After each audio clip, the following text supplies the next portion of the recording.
I have completed threading the bare wire through this 6-meter stretch of fencing.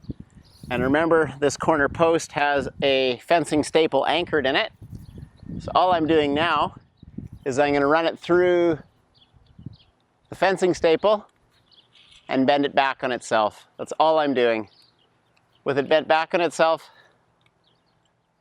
now the fencing's up. I'll go to the middle post and we'll go from there. Just taking it back to the other end. It's really simple.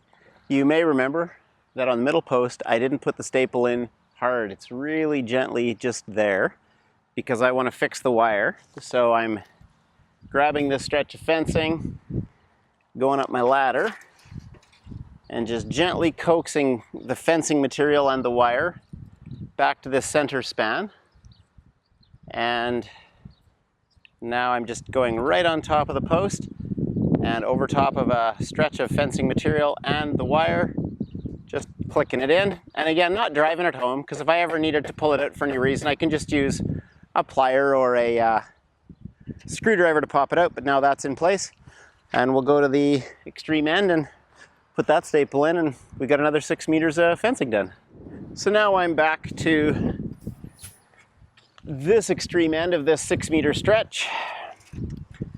The wire is still intact to the roll, and you can see I've got it now. It's come from the far end to the middle post. I'm right here. I've got a handy dandy staple at the top. Boom, boom. And with that clicked on and knocked down, no thumbs injured in the process. She's good. I've got wire cutters with me. And we're just going to cut that there.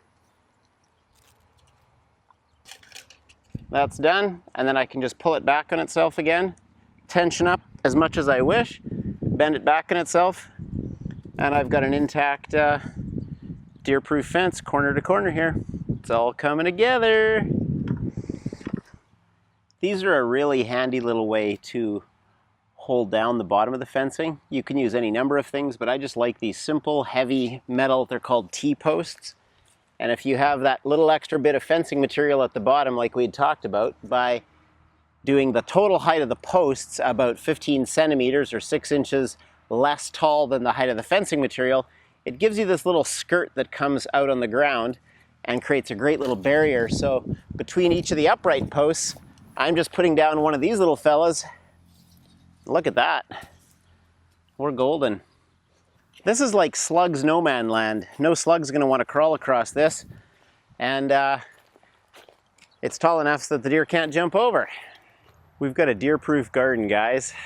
Thanks for sticking with me. It was a nice afternoon working on my own to get this done.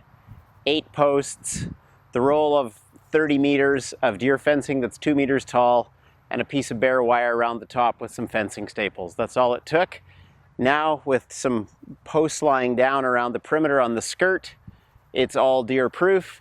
And all I've done on this corner here is threaded the top wire through, and now when I want to go in, because this will be my door, I'm just pulling this back like a shower curtain, and I can walk inside, and I can close it shut if I want. That's all I'm needing, right? If you want to build a door, of course, knock yourself out if you got a bigger budget or some more time. But we're just trying to get something really simple and efficient to keep the deer out and let you get in and out easily. So there we are, deer-proof garden. So guys, I want to assume that if something's not working for me, it just might not be working for you either. Now, I've never done a little project the scale that I'm doing on this Sustainable Stace series of videos. So, I've had about a month, the fence has been up, and there's something that wasn't working for me. 2 of my 4 corner posts started to lean into the center of the garden because the weight of the wire was kind of pulling the post forward. And the first point should be that it would have been better to angle the post slightly back away rather than straight down, which is what I did, and it leaned in. So I think it's better to especially get your corner posts leaned back a little bit from the center so that they're pulling back naturally with some tension. So that's a first thing to consider. Now for me, trying to right the wrong that I did by not putting mine in at an angle, I put a little screw right here, and I put a little screw on a post that I put outside the main post. It's kind of like an anchor stake. And all I've done is pull a string to create some tension, and the screw here and the screw here prevents that string from sliding down and coming closer together. So now this is nice and tight, and my corner post is nice and tight. So that's the one thing I can't assume that's working for you, because it wasn't working for me. The other thing is the deer fencing comes to this corner on 2 different planes, and the pieces were flapping, and I knew a deer or a rabbit could just walk right through. So again, just taking some twine, I just wrapped a little bow tie like you'd tie your shoes right here at the bottom, and another bow tie right here, the way you tie your shoes at the top, or midway up. And that way, the fencing can't flap apart and create an open space for the wind to pass through or the animals to get in. So I think it's critter-proof now in a much better way than it was when I first built it. And we've dressed the leaning post by just putting a brace or a stake just outside and connecting it to some twine, wire, rope, whatever would work. Okay, right on. So if you guys have been sticking with me through the deer proofing part, and you've been going chapter by chapter with me, we've scoped out where we're going to set up backyard abundance for orientation to the sun and with the yard or the space that you have to work with. We've built the different garden beds out of different materials depending on your budget and how quickly you want to build it. We've brought soil into those spaces and layered it like lasagna. We haven't addressed any weeds or grass with pulling or chemicals. We put down cardboard and chips, and we basically just nuked out all the grass and weeds and whatever was growing just by covering it with cardboard and chips. We've now deer-proofed, and the next step we're going to go on to, next chapter, is going to be setting up drip irrigations that with just turning on and turning off little taps, you've got drip irrigation in all your beds, and then we're going to set up to plant. It just keeps getting better. Don't lose heart if you're getting a little tired or you don't have enough time, because keep in mind, we're setting this up so that for 10 or 20 years you can keep gardening in the same place. It takes a bit of work, it's well worth it. Stick with it, you're gonna love it.